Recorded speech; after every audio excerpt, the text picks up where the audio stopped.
Unang Pedro Kapitulo 1. Mula kay Pedro, isang apostol ni Jesu Kristo. Sa mga hinirang ng Diyos na nasa iba't ibang lalawigan ng Ponto, Galacia, Cappadocia, Asia, at Bithynia.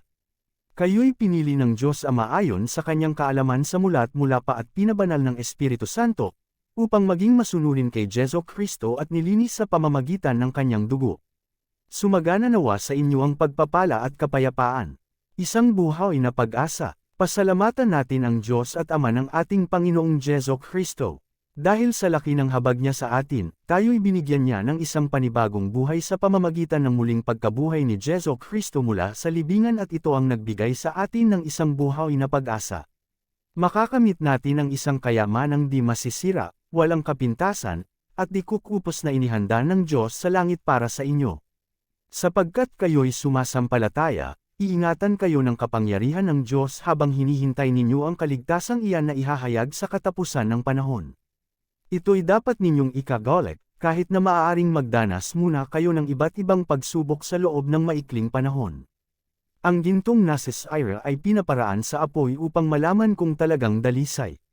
Gayon din naman, ang inyong pananampalataya, na higit na mahalaga kaysa ginto, ay pinaparaan sa pagsubok upang malaman kung ito'y talagang tapat. Sa gayon kayo'y papupurihan, dadakilan at pararangalan sa araw na mahayag si Jesu Kristo. Hindi ninyo siya nakita kailanman ngunit siya'y inibig na ninyo. Hindi pa rin ninyo siya nakikita hanggang ngayon, ngunit sumasampalataya na kayo sa Kanya. Dahil dito'y nag-uumapaw na sa inyong puso ang kagalakang di kayang ilarawan sa salita, sapagkat tinatanggap na ninyo ang bunga ng inyong pananampalataya, ang inyong kaligtasan. Tungkol sa kaligtasang ito masusing nagsiyasat at nagsuri ang mga propetang nagpahayag tungkol sa kaloob na nakalaan sa inyo. Sinuri nila kung kailan at paano ito mangyayari. Ang panahong ito ang tinutukoy ng Espiritu ni Kristo na nasa kanila nang unang ipahayag nito ang hirap na titiisin ni Kristo at ang karangalang tatamuhin niya. Nang kanilang ipahayag ang mga katotohanan ito, ipinaunawa sa kanila ng Diyos na ang ginagawa nila ay para sa inyo, at hindi para sa kanila. Ang mga katotohanan ito ay narinig ninyo ngayon sa mga nangangaral ng magandang balita ng Diyos sa kapangyarihan ng Espiritu Santo na isinugo sa kanila mula sa langit. Maging ang mga anghel sa langit ay nanabik na maunawaan ang mga katotohanan ito.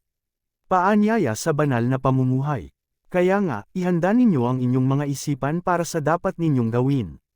Maging mahinahon kayo at lubos na umasa sa pagpapalang tatamuhin ninyo kapag nahayag na si Jesu Kristo. Bilang masunurang mga anak, huwag kayong umayon sa masasamang pagnanasa tulad ng ginagawa ninyo noong kayo'y wala pang tunay na pagkaunawa.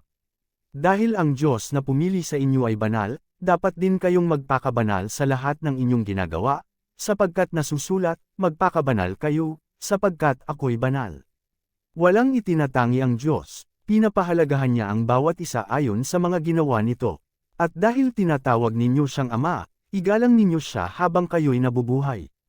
Alam ninyo kung ano ang ipinantubo sa inyo sa walang kabuluhang pamumuhay na inyong minana sa inyong mga magulang. Ang ipinantubos sa inyo'y hindi ang mga bagay na nasisira o nauubos, tulad ng ginto o pilak, kundi sa pamamagitan ng mahalagang dugo ni Kristo. Siya ang korderong walang betik at kapintasan. Pinili na siya ng Diyos sa gawaing ito bago pa nilikha ang daigdig, at ipinahayag siya alang-alang sa inyo, bago sumapit ang katapusan ng mga panahon. Dahil kay Kristo, sumasampalataya kayo sa Diyos na sa Kanya ay muling bumuhay at nagparangal, kaya't ang inyong pananampalataya at pag-asa ay nasa Diyos. Ngayong malinis na kayo dahil sa inyong pagsunod sa katotohanan, at naghahari na sa inyo ang tapat na pag-iibigan bilang magkakapatid, naway maging maalab at taw sa puso ang inyong pagmamahalan, sapagkat muli kayong isinilang, hindi sa pamamagitan ng kapanganakang may kamatayan, kundi sa bisa ng buhay at di nagbabagong salita ng Diyos. Ayon sa kasulatan, ang lahat ng tao ay tulad ng damo, gaya ng bulaklak nito ang lahat niyang kariktan, ang damo ay nalalanta, at kumukupas naman ang bulaklak. Ngunit ang salita ng Panginoon ay mananatili magpakailanman, at ang salitang ito ang magandang balitang ipinang-aral sa inyo.